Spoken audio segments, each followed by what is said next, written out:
आपके लिए पेश है Bharat versus Pakistan military comparison का ये नया वीडियो। और इस एपिसोड में मिलिट्री पावर्स को कंपेयर करने के लिए हम जो डेटा ले रहे हैं तो वो ग्लोबल फायर पावर इंडेक्स और बाकी के कुछ अन्य ओपन सोर्सेज से है।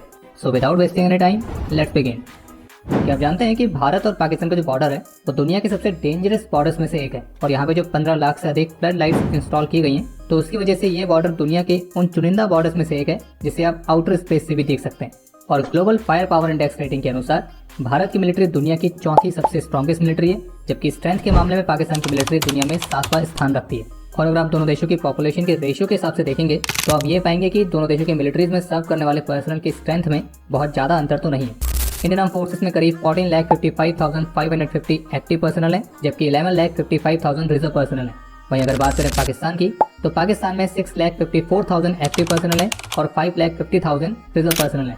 और संख्या के मामले में भारत दुनिया की सेकंड लार्जेस्ट मिलिट्री है, जबकि पाकिस्तान संख्या के मामले में भी दुनिया में 7वें नंबर पर आता है। और एक इंटरेस्टिंग बात यह है कि global fire power index rating के अनुसार संख्या के मामले में पाकिस्तान की जो मिलिट्री है वो रशिया की मिलिट्री से ज्यादा बड़ी है।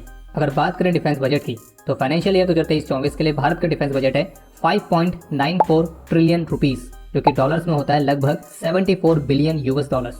और अगर बात करें डिफेंस बजट में कोई कमी देखने को नहीं मिली है, उसमें हर साल बढ़ोतरी ही हुई है।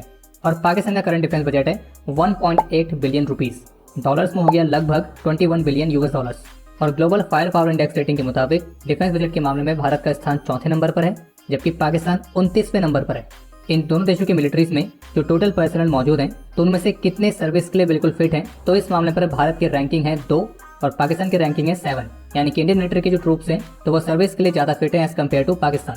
अगर बात करें एयर पावर की तो भारत के पास टोटल एयरक्राफ्ट है 2210, जबकि पाकिस्तान के पास है 1413।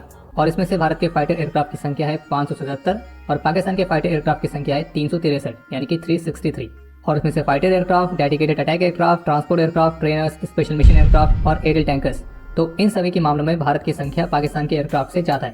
लेकिन अगर बात आएगी हेलीकॉप्टर्स की तो ग्लोबल फायर पावर इंडेक्स के मुताबिक भारत के पास है 36 अटैक हेलीकॉप्टर्स, जबकि पाकिस्तान के पास है 58 अटैक हेलीकॉप्टर्स। यानी कि अटैक हेलीकॉप्टर्स की संख्या के मामले में पाकिस्तान भारत से आगे। अगर बात करें लैंड पावर की तो भारत के पास करीब 4,614 टैंक्स हैं, जबकि पाकिस्तान के पास है 3,742 टैंक्स। भारत के पास है 1,0882 आर्मर्ड व्हीकल्स, पाकिस्तान के पास है 77,771। अगर बात करें सेल्फ प्रोपेल्ड आर्टिलरी की तो भारत के पास है 140, लेकिन पाकिस्तान के पास है 1225।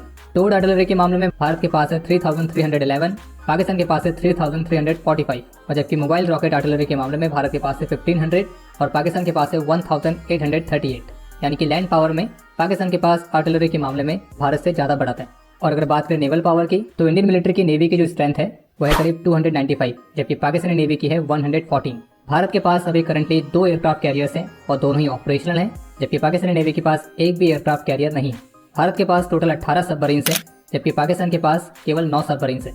और भारत के सबमरीन फ्लीट में nuclear powered ballistic missile submarine भी आती है, जबकि पाकिस्तानी नेवी के पास कोई भी nuclear powered ballistic missile submarine नहीं है। लेकिन पाकिस्तान के पास मिजेट सबमरीन्स हैं, जबकि भारत के पास कोई भी मिजेट सबमरीन्स नहीं है। इसके अलावा भारत के पास करीब 11 डिस्ट्रॉयर्स हैं, 12 फ्रिगेट्स हैं, 19 कॉर्वेट्स हैं और 138 पेट्रोल वेसल्स हैं, जबकि पाकिस्तान के पास 2 डिस्ट्रॉयर, 6 फ्रिगेट, 2 कॉर्वेट और 48 पेट्रोल वेसल्स हैं। वहीं एक तरफ जहां इंडियन नेवी के पास एक भी माइन वॉरफेयर शिप नहीं है, जबकि पाकिस्तान के पास इस तरह की 3 शिप्स हैं। अगर बात करें एवॉक्स सिस्टम्स की तो भारत के पास टोटल 5 एवॉक्स प्लेटफॉर्म है, जबकि पाकिस्तान के पास 11 एवॉक्स प्लेटफॉर्म है।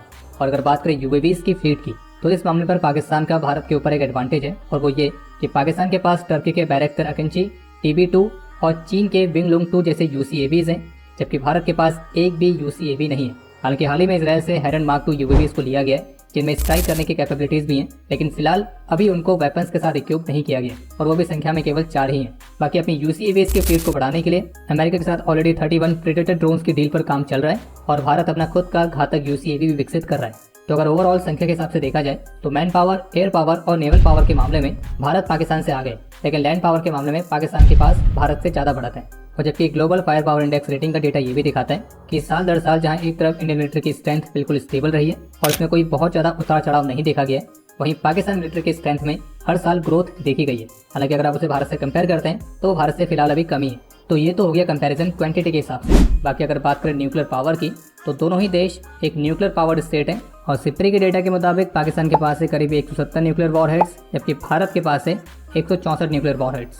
लेकिन अगर बात आएगी न्यूक्लियर वॉरहेड्स को डिलीवर करने की तो भारत हवा, पानी, ज़मीन किसी भी जगह से इन वॉर हेड्स को डिलीवर करने में सक्षम है। और कुछ आंकड़े ये भी बताते हैं कि भारत के जो न्यूक्लियर वेपन्स हैं तो उनकी एक्यूरेसी पाकिस्तान के वेपन्स की तुलना में ज़्यादा है। बाकी Bharat no first use policy को फॉलो करता है, यानी कि भारत कभी भी किसी दूसरे देश पर पहले न्यूक्लियर अटैक नहीं करेगा। लेकिन इसका मतलब ये भी है कि अगर कोई दूसरा देश भारत पर न्यूक्लियर अटैक करेगा तो भारत के पास वो कैपेबिलिटीज़ भी है तो वो दोबारा से उस देश पर न्यूक्लियर स्ट्राइक कर सके। अगर बात करें एयर पावर की तो पाकिस्तान की एयरफोर्स में मुख्य रूप से F-16, Chinese J-10C, JF-17, Miraj 3, Miraj 5 और F-7PG स्काई बोल्ट जैसे एयरक्राफ्ट आते हैं, जबकि भारत के पास है Su-30 MKI, Dassault Rafale, MiG-29 UPG, Mirage 2000, LCA Tejas, SEPECAT Jaguar और कुछ थोड़ी बहुत संख्या में MiG-21 जो जल्दी रिटायर हो जाएंगे। और इनमें से भारत के अभी तक के सबसे एडवांस फाइटर्स है Su-30 MKI और डसॉल्ट रफाल, जबकि पाकिस्तान के F-16 और J-10C। लेकिन जो J-10C है वो अभी न्यूली इंडक्टेड है और एक क्वालिटी वाइज कैसे हैं और कितने रिलायबल हैं तो वो अभी आने वाले समय में ही मालूम पड़ेगा। लेकिन यहाँ पे एक कैच ये है कि पाकिस्तान में जो सबसे अधिक संख्या में एयरक्राफ्ट हैं वो JF-17 है और फिर मिराज 5 है, जबकि भारत के पास सबसे अधिक संख्या में बेहद ही एडवांस Su-30 MKI और फिर सेपेकेट जैगवार और MiG-29 UPG जैसे एयरक्राफ्ट हैं, जो कि क्वालिटी में पाकिस्तानी एयरफोर्स के एयरक्राफ्ट से कई सारे मायनों में आ गए। बाकी पाकिस्तानी एयरफोर्स का सबसे बेस्ट एयरक्राफ्ट है F-16 जो कि पूरी दुनिया में फेमस है और पुराना होने के बावजूद भी ये अभी भी वैल्यू रखता है। हालांकि USA ने पाकिस्तान के F-16 को अपग्रेड करने के लिए ऑलरेडी अप्रूवल दे दिया है। पब्लिक ओपिनियन की तो पाकिस्तानी मिलिट्री का जो पब्लिक ओपिनियन है वो बहुत ही ज़्यादा कॉम्प्लेक्स है। पाकिस्तान की आज़ादी के शुरुआती दिनों में जो पाकिस्तान की मिलिट्री थी वो पाकिस्तान के एक नेशनल प्राइड का सिंबल हुआ करती थी, लेकिन धीरे धीरे पाकिस्तानी मिलिट्री के जो टॉप लेवल के जनरल्स हैं, जो टॉप ब्रास हैं, उनके करप्शन, उनके ईगो और उनके नापाक इरादों के चलते पाकिस्तानी मिलिट्री की जो रेपुटेशन है वो धीरे धीरे पूरी तरह से ख़राब होती गई। और जिस तरह से पाकिस्तान की मिलिट्री हमेशा से ही पाकिस्तान की डोमेस्टिक पॉलिटिक्स में हस्तक्षेप करती रही है तो उसकी वजह से भी पाकिस्तान की मिलिट्री की जो रेपुटेशन है वो पाकिस्तान के अंदर ही अच्छी नहीं है। और ये हर कोई अच्छी तरह से जानता है कि पाकिस्तान की मिलिट्री ही बैकडोर से पूरे स्टेट को कंट्रोल करती है और डीप स्टेट के हिस्से में बनी रहती है। और पाकिस्तान की जनता तो गरीब होती जा रही है, लेकिन पाकिस्तानी मिलिट्री के जो टॉप ब्रास हैं वो और अमीर होते जा रहे हैं। और पाकिस्तानी मिलिट्री में करप्शन किस लेवल तक का है वो समय समय पर हर किसी के सामने आता रहता है कि किस तरह से पाकिस्तानी मिलिट्री के जो जनरल्स हैं उनके पास करोड़ों की प्रॉपर्टीज़ हैं, लेकिन इसके बावजूद भी उन पर कोई केस नहीं होता है। बाकी इसके अलावा आज के इस मॉडर्न वॉरफेयर में कई और भी डोमेन्स जुड़ चुके हैं, जैसे कि cyber warfare, information warfare, space warfare. तो इन नए डोमेन्स में इन दोनों देशों के पास किस किस तरह की कैपेबिलिटीज़ हैं तो उसको हम डिस्कस करेंगे किसी और डेडिकेटेड वीडियो में, क्योंकि ये वाली वीडियो ऑलरेडी काफ़ी लंबी हो चुकी है। आपको एपिसोड पसंद आया होगा। कोई भी सुझाव या सवाल हो तो उसके लिए कमेंट सेक्शन ओपन है। और अगर आपने अभी तक चैनल को सब्सक्राइब नहीं किया है तो सब्सक्राइब जरूर कर लें। हम जल्द ही मिलेंगे नए एपिसोड के साथ।